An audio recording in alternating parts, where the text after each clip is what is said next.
pour le serviteur fidèle qui toujours a persévéré. Jésus prépare une place dans son royaume pour les ouvriers célestes qui jusqu'au bout ont combattu. C'est le signal de la victoire qui retentit.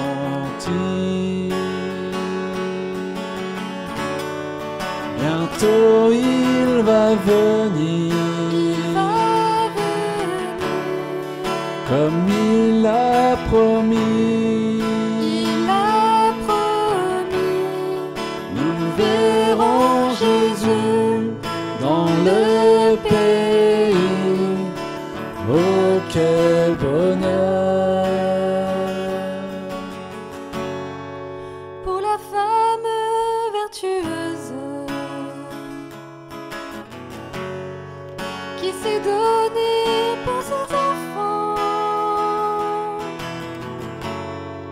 Bientôt Jésus récompensera son sacrifice.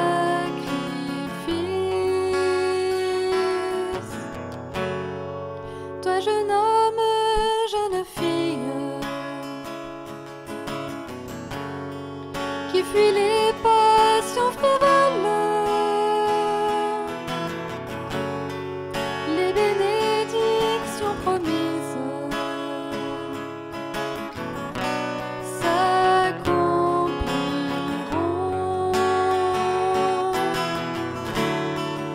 bientôt il va venir, comme il l'a promis. Il a promis. Nous verrons Jésus dans le pays. Oh, quel bonheur! Église de Dieu, prépare-toi aux noces de la félicité. Comme la fiancée promise à son époux. Toi qui n'es pas du voyage, as-tu pensé au jour béni où les chrétiens vers le ciel s'envoleront?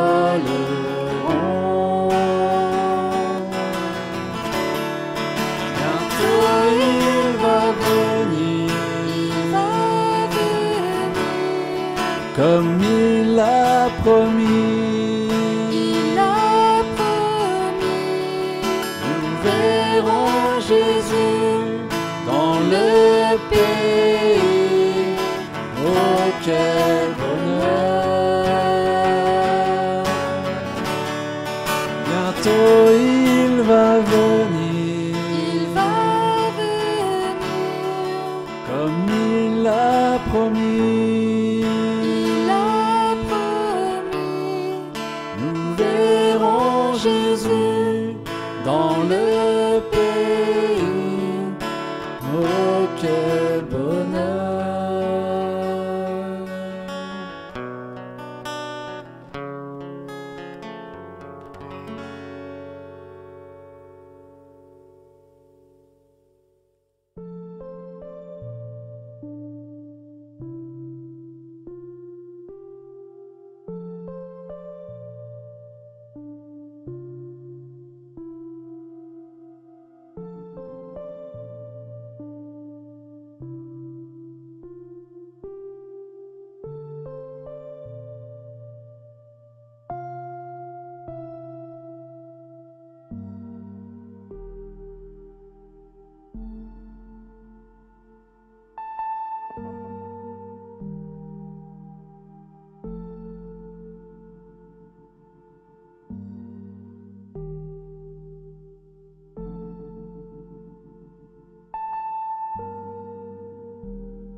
Matthieu 24, verset 3.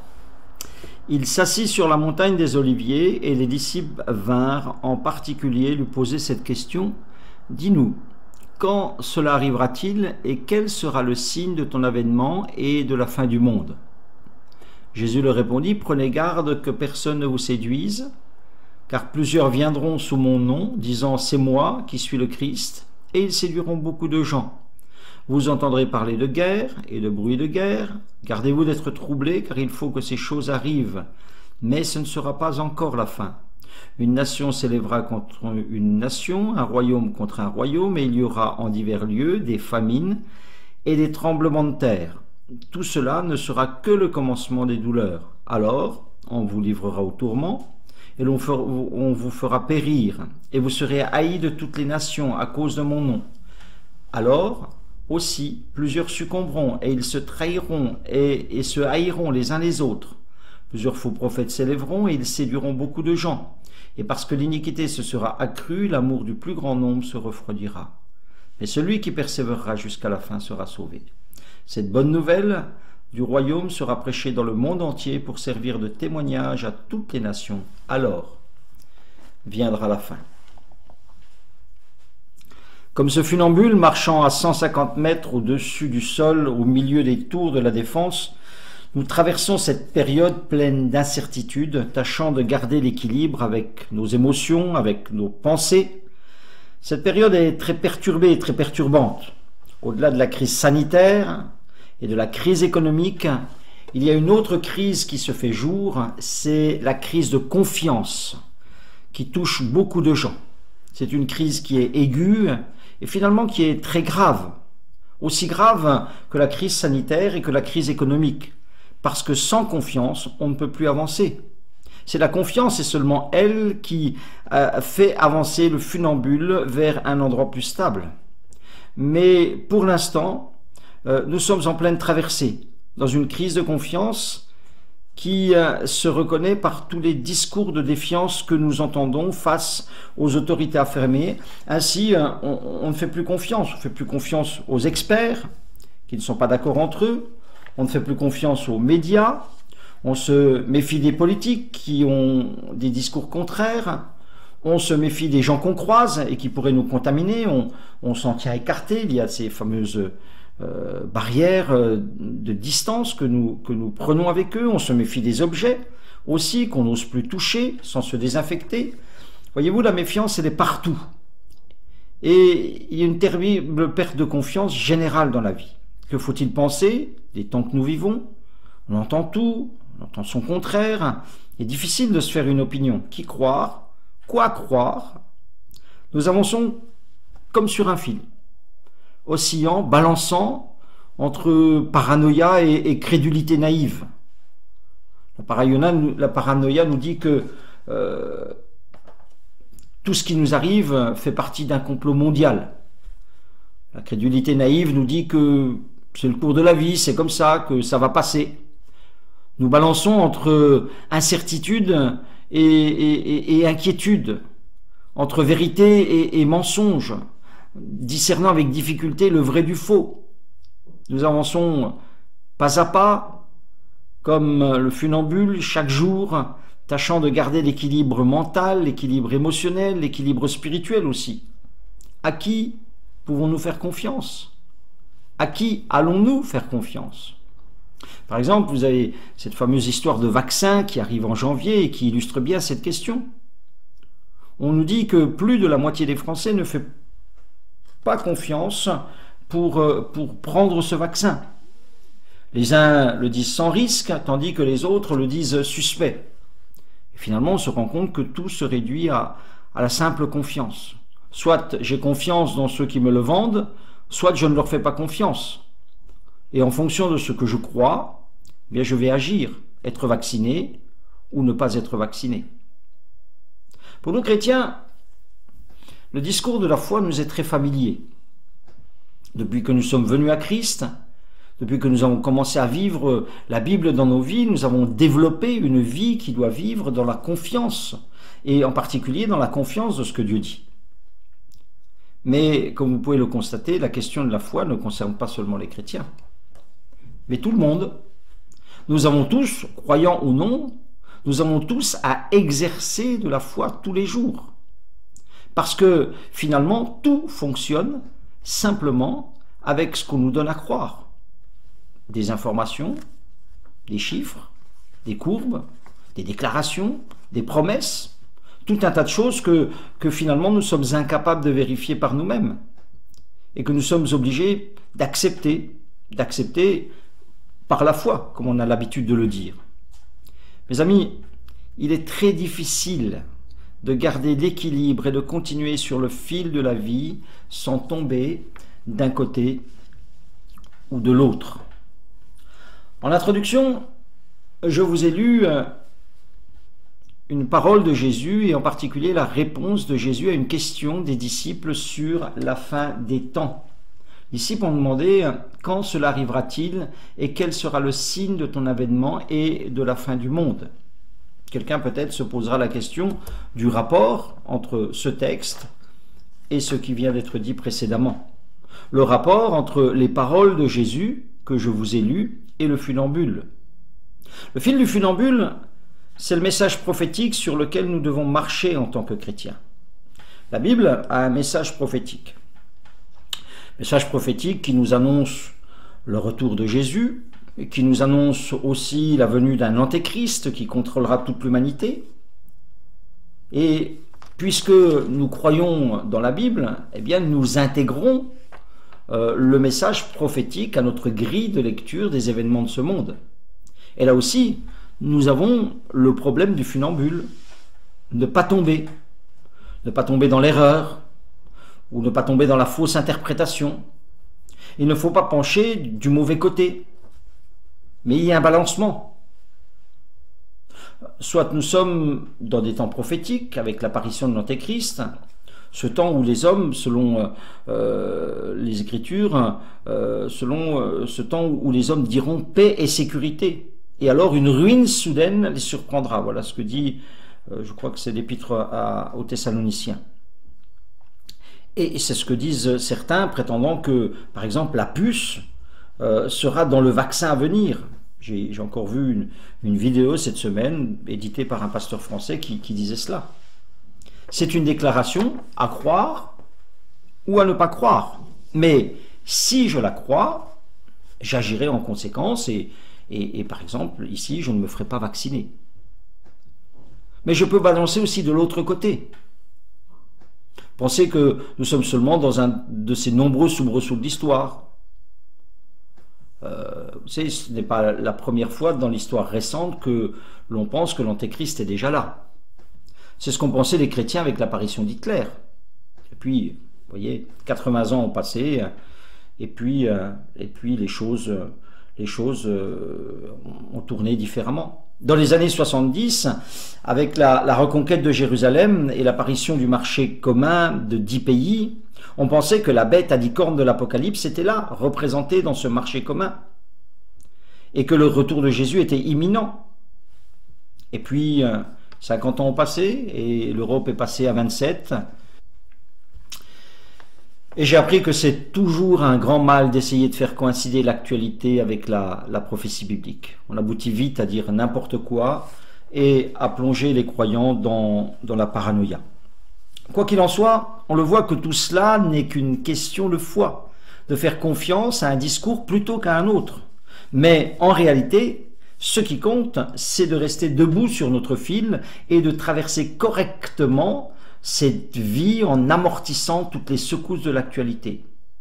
Jésus veut nous aider à traverser correctement. Les chapitres 24 et 25 de Matthieu, ainsi que le chapitre 13 de Marc et le chapitre 21 de Luc sont la réponse à la question inquiète des disciples sur la fin du monde. Je voudrais vous faire 3 réflexions rapides sur le sujet pour que nous puissions marcher avec confiance dans nos jours. La première réflexion est la suivante, c'est que il est quand même très difficile de situer les propos de Jésus dans le temps. Par exemple, si je relis les versets 6 à 8, « Vous entendrez parler de guerre, de bruit de guerre, gardez-vous d'être troublés, car il faut que ces choses arrivent. Mais ce ne sera pas encore la fin, une nation s'élèvera contre une nation, un royaume contre un royaume, il y aura en divers lieux des famines, des tremblements de terre, tout cela ne sera que le commencement des douleurs. » Ce genre de choses a toujours existé. Il est difficile de dire que ce sont des choses qui sont de notre temps, qui sont dans ce que nous vivons actuellement. Et même quand on recoupe tous les autres textes de l'Écriture, il est quasiment impossible de dire si nous sommes dans la période de la fin ou non. Même si, effectivement, beaucoup de choses annoncées sont en place. Mais reste-t-il avant le retour du Seigneur 3 jours, 3 mois, 3 ans, 30 ans? Personne ne peut le dire. D'ailleurs, ceci nous amène à la deuxième réflexion. Voici ce que Jésus ne cesse de répéter dans son discours sur le temps de la fin. Au verset 36, il dit « Pour ce qui est du jour et de l'heure, personne ne le sait, ni les anges de Dieu, ni le Fils, mais le Père seul. » Au verset 42, il dira encore « Veillez donc, puisque vous ne savez quel jour votre Seigneur viendra. » Au verset 44, il ajoute « C'est pourquoi vous aussi tenez-vous prêts, car le Fils de l'homme viendra à l'heure que vous n'y penserez pas. » Et au chapitre 25, au verset 13, « Veillez donc, puisque vous ne savez ni le jour, ni l'heure. » Voilà la pensée qui est martelée. Jésus ne nous demande pas de chercher à savoir quand il reviendra, quel sera le jour, quelle sera l'heure, mais il nous demande d'être prêts. Le verset 13 dit « Celui qui persévérera jusqu'à la fin sera sauvé. » Celui qui nous parle de la marche individuelle que nous devons avoir pour nous préparer, pour être prêts le jour et l'heure marqués par le Père. Et cela nous amène à la troisième réflexion. Jésus nous demande de placer correctement notre confiance. Regardez comment commence son discours. Son discours commence par 2 mises en garde. Après la question, Jésus leur répondit, verset 4, « Prenez garde que personne ne vous séduise. » D'une manière immédiate, il nous donne une mise en garde qui nous parle de confiance. Une mise en garde qui nous est donnée pour que nous gardions l'équilibre face à tous les vents de pensée qui soufflent sans cesse sur nous. Prenez garde que personne ne vous séduise, avant toute chose. Et il le répète. Au verset 11, il dit encore « Plusieurs faux prophètes s'élèveront et ils séduiront beaucoup de gens. » Au verset 24, il dit « Car il s'élèvera de faux Christ et de faux prophètes. Ils feront de grands prodiges et des miracles au point de séduire, s'il était possible, même les élus. Voici, je vous l'ai annoncé d'avance. Si donc on vous dit il est dans le désert, n'y allez pas. Voici, il est dans les chambres, ne le croyez pas. » Il y a un problème de séduction. Qu'est-ce que c'est que la séduction? La séduction, c'est une confiance mal placée. Souvenez-vous que tout a commencé avec une séduction dans le jardin d'Éden. L'homme et la femme ont mis leur confiance dans une demi-vérité. Mais une demi-vérité, c'est un mensonge entier. Et ils sont tombés de leur fil. L'homme et la femme ont cru ce qu'ils ne pouvaient vérifier. C'était la parole de Dieu contre la parole du serpent. Et ils ont fait un mauvais choix. Ils ont mis leur confiance dans la parole du serpent. Aujourd'hui, on nous sert pareillement des informations de toutes sortes que nous ne pouvons pas vérifier. On nous affirme des choses, mais comment savoir ce qui est vrai? Tout cela dépend finalement du choix de confiance aveugle que je vais faire. Et c'est redoutable. D'autant plus que Jésus nous prévient qu'il y aura des esprits séducteurs puissants dans la fin des temps. N'oublions pas que le prince de ce monde est le père du mensonge. Donc une première mise en garde, que personne ne vous séduise. Une deuxième mise en garde, elle est au verset 6, tout de suite après, et vraiment elle encadre ce que doit être notre marche dans cette vie. Vous entendrez parler de guerre et de bruit de guerre, gardez-vous d'être troublés. Cette mise en garde nous parle aussi de confiance. Dieu nous invite en tout temps à une tranquillité émotionnelle. Ici, il est parlé de famine, de tremblements de terre, de guerre, de bruit de guerre, des événements terribles qui arrivent, qui arriveront en divers lieux. Et Jésus dit, il faut que ces choses arrivent. Il faut que ces choses arrivent. Ça signifie aussi que Dieu a tout sous son contrôle. Et il nous demande de ne pas nous inquiéter. Il veut que nous allions de l'autre bord, comme le funambule. Le funambule ne regarde pas en bas, il tomberait. Il fait simplement attention où il pose ses pieds. Il cherche l'équilibre constamment. Et il regarde au but à atteindre, qui le mettra en sécurité. Celui qui persévérera jusqu'à la fin sera sauvé. Et parce que tout fonctionne avec la confiance, finalement, ce que nous devons faire, c'est renouveler notre confiance. Nous devons cultiver la foi. Un philosophe allemand a dit « La confiance est un formidable simplificateur de la complexité humaine ». Nous avons beaucoup ces derniers mois parlé de complexité et voilà, nous sommes confrontés à ce monde complexe d'informations de toutes sortes que nous devons trier, auxquelles nous devons faire confiance. La confiance est un formidable simplificateur de la complexité humaine. Et c'est vrai. Quand je crois, c'est fini. Je ne me pose plus de questions. Et cela est bon. Cela est bon, pourvu que ma confiance repose sur la vérité. Pour être opérante, pour être efficace, la confiance a besoin de vérité. Et la difficulté est là, c'est que la vérité n'est pas toujours facile à trouver. J'aimerais vous lire une dernière histoire pour illustrer tout ce qui a été dit jusqu'à présent. Elle se trouve dans le livre des Actes, au chapitre 27. Il est question là d'une traversée de mer qui a été périlleuse. Périlleuse comme la traversée du funambule sur son fil. Dans cette histoire, nous allons voir deux confiances.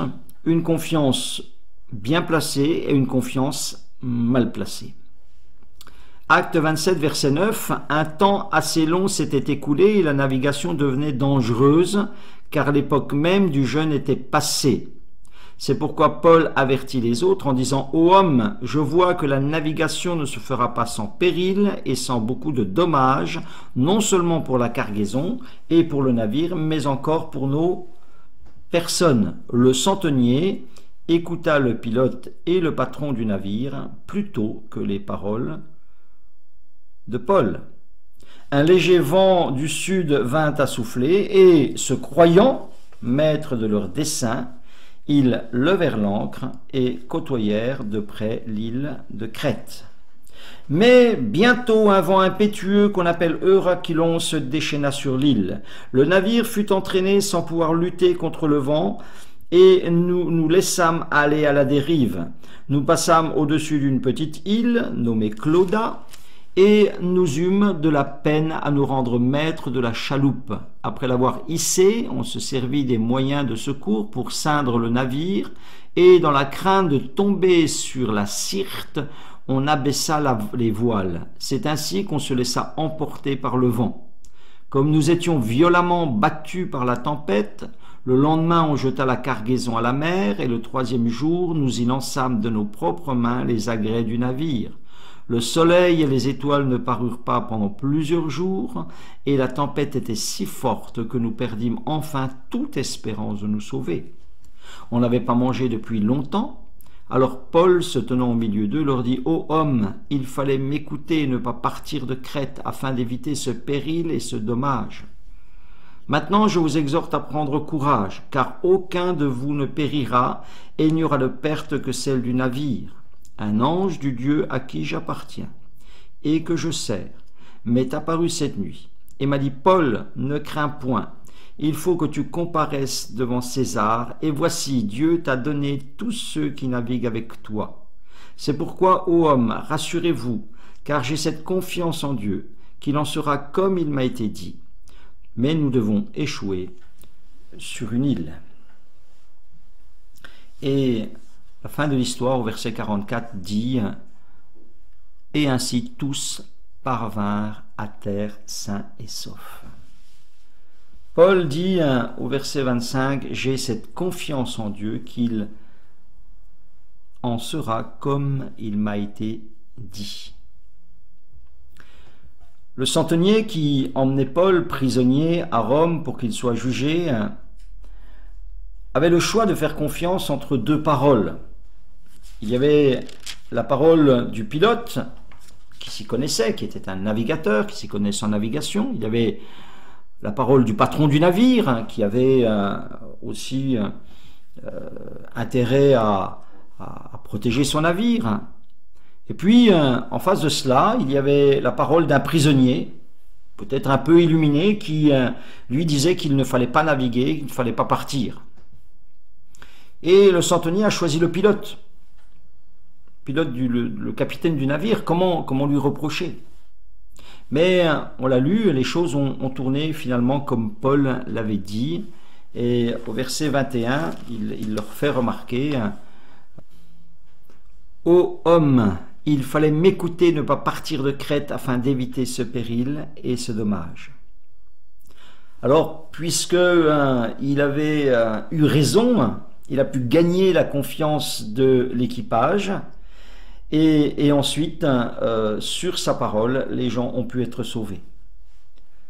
Paul, lui, avait mis sa confiance, le centenier avait mis sa confiance dans la parole humaine experte, en quelque sorte. Et Paul, lui, il a mis sa confiance en Dieu.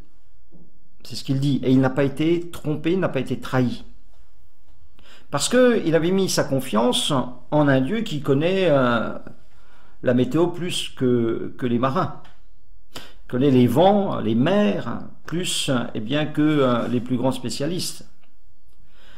Parce que Paul avait mis sa confiance en un Dieu qu'il connaissait personnellement. Parce que Paul avait mis sa confiance dans un Dieu qui lui avait donné maintes fois des preuves de son amour et de sa puissance. Paul avait mis sa confiance dans un Dieu qui avait un plan de traversée réussie. Il voulait qu'il comparaisse devant César. Cette confiance, il l'avait construite. Le verset 23 dit: « Un ange du Dieu à qui j'appartiens et que je sers m'est apparu cette nuit. » Il avait confiance dans un Dieu auquel il s'était donné. Il avait confiance dans un Dieu qu'il servait et qu'il voyait agir dans sa vie, dans son ministère. Cette confiance lui permettait d'apporter de l'espérance. Il dit que les gens se sont retrouvés ayant perdu toute espérance de se sauver, dit le verset 20. Et puis, lorsque l'apôtre Paul prend sa parole, il les exhorte à prendre courage. Au verset 22, il leur dit que personne ne va périr, il leur dit qu'ils vont aboutir de l'autre côté, qu'ils iront à bon port. Il avait des paroles positives parce qu'il avait mis sa confiance en Dieu et que cette confiance, elle était placée dans la vérité, dans le Dieu vrai, dans le Dieu qui ne trompe pas, dans le Dieu qui ne trahit pas. Et il découle donc de cette histoire, je dirais, des critères qui peuvent nous aider à placer notre confiance, je dirais, chaque jour et avancer sur le fil ténu de cette vie, secoué par tous les aléas de la vie, secoué par toutes les façons de penser qui nous ballottent sans cesse. Quels sont ces critères? Par exemple, premièrement, faire confiance à celui qui connaît, parce que c'est son domaine de savoir, plutôt qu'à celui qui ne fait que nous répéter des choses qu'il a entendues. Faire confiance, deuxièmement, à celui qu'on connaît, plutôt qu'à celui qu'on ne connaît pas. Faire confiance encore à ce qu'on peut vérifier, par rapport à ce qu'on ne peut pas vérifier. Faire confiance à celui qui n'a aucun intérêt dans ce qu'il nous dit, aucun intérêt à retirer pour lui-même, plutôt que à celui qui aurait un intérêt, un profit à faire. Faire confiance à celui qui a fait ses preuves, par rapport à celui qui n'a pas été éprouvé. voyez, toutes ces choses-là, c'est des choses qu'on retrouve eh bien, dans cette confiance que Paul avait en Dieu, parce que c'était un Dieu qu'il connaissait.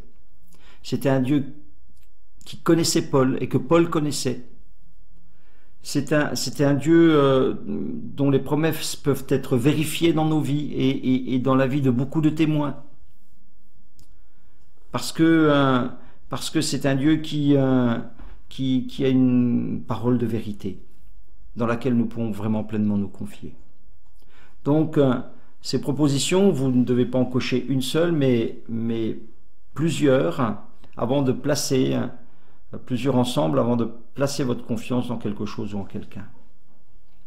Nous avons une traversée difficile à faire dans cette vie, et dans ces temps troubles et troublés, nous devons toujours et plus encore nous fier dans les paroles du Seigneur, mettre nos pas dans les siens, avancer tranquillement, paisiblement à sa suite. Il a promis de nous conduire de l'autre bord. Que Dieu bénisse sa parole, qu'il vous donne la paix pleinement. À lui soit toute la gloire. Amen.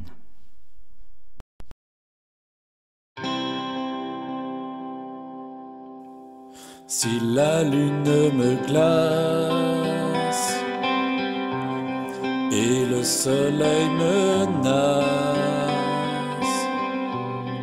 Créateur des étoiles, mon secours est en toi. Si mes larmes ruissellent et que mon pas chancelle, Créateur de la terre, mon secours est en toi.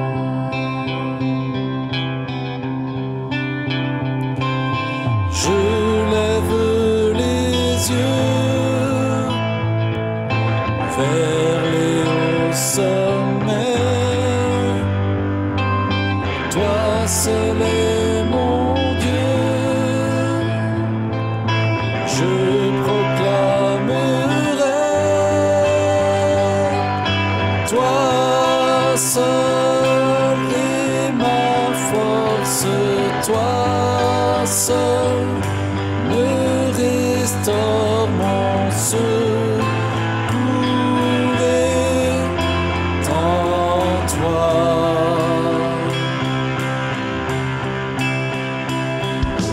Toujours tu me portes, jamais tu ne dors, mon secours est en toi. Si la peur m'envahit et mon âme chavire, Créateur de la vie, mon secours est en toi.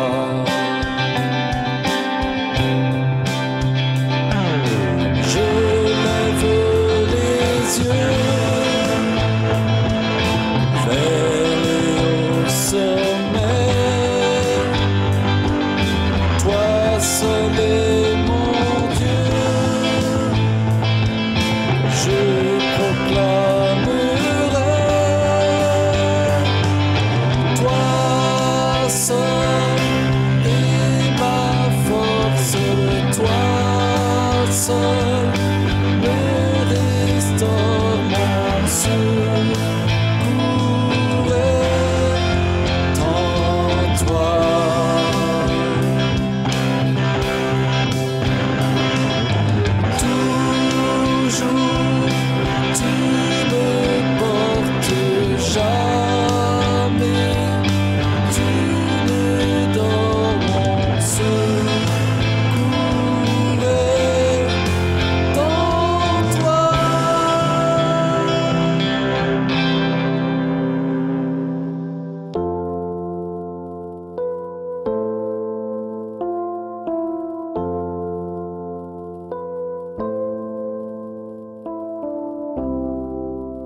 n'as pas attendu que je vienne à toi, mais tu as revêtu notre humanité.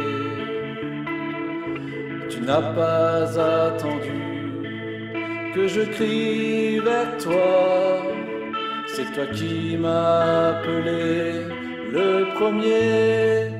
Reçois ma reconnaissance, Jésus, ma reconnaissance pour la croix, ma reconnaissance, Jésus, pour ta venue,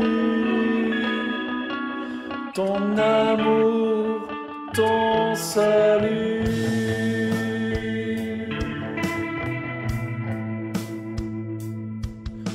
Tu n'as pas attendu que je vienne à toi, mais tu as revêtu notre humanité.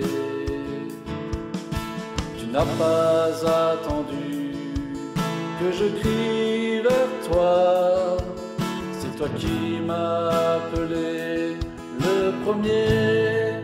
Reçois ma reconnaissance, Jésus, ma reconnaissance pour la croix, ma reconnaissance, Jésus,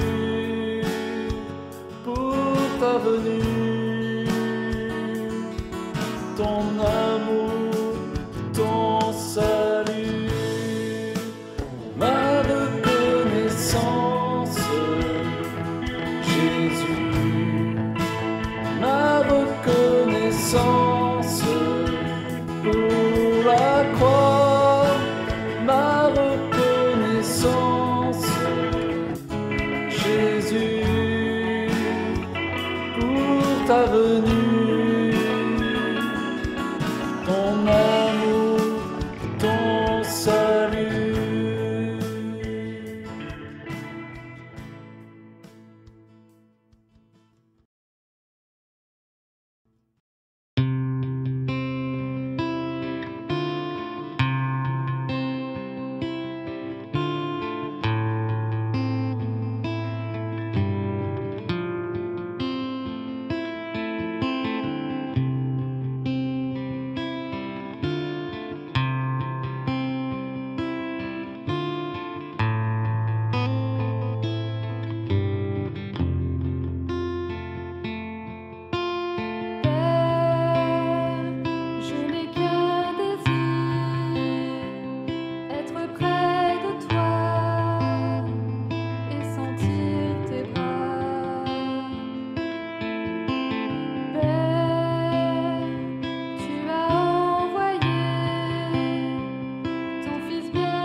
Saint-Esprit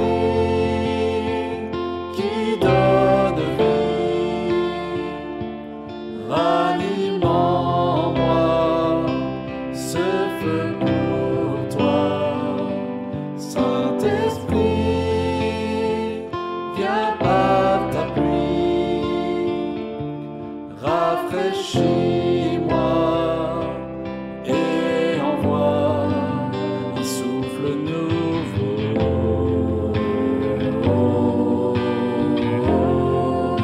Un souffle nouveau,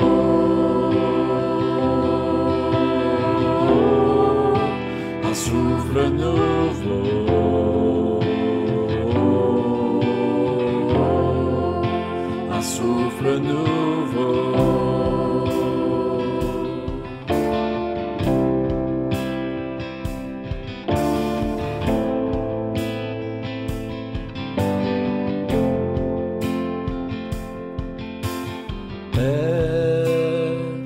Je n'ai qu'un désir, rester près de toi, écouter ta voix. Oh Père, tu m'as tout donné, et c'est à tes pieds que je veux rester. Saint-Esprit qui donne vie, ranime en moi ce feu pour toi. Saint-Esprit, viens par ta pluie, rafraîchis-moi et en moi un souffle nouveau,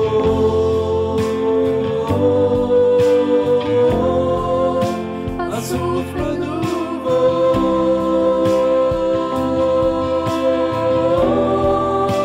un souffle nouveau,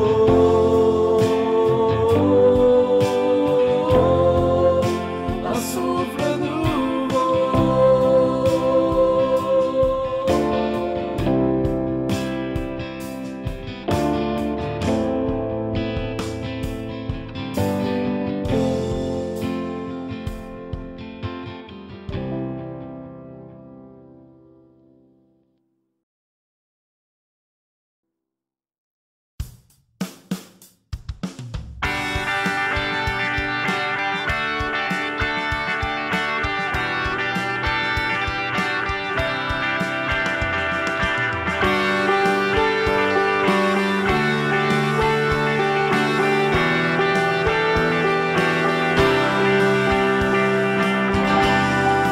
Ton amour m'étonne, immuable comme une montagne, il ne change pas.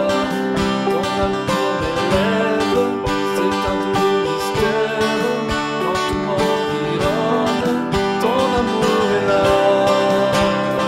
Alléluia, Alléluia, Alléluia. Mon cœur peut chanter. Alléluia, Alléluia, Alléluia. Mon cœur peut chanter. Ton amour m'étonne, en moi il résonne. Au fond de mon être, cette joie grandit. Lorsque mes yeux te voient, tes bontés rayonnent. Un chant de louange soudain m'envahit. Alléluia, Alléluia, Alléluia. Mon cœur peut chanter. Alléluia, Alléluia, Alléluia. Mon cœur peut chanter.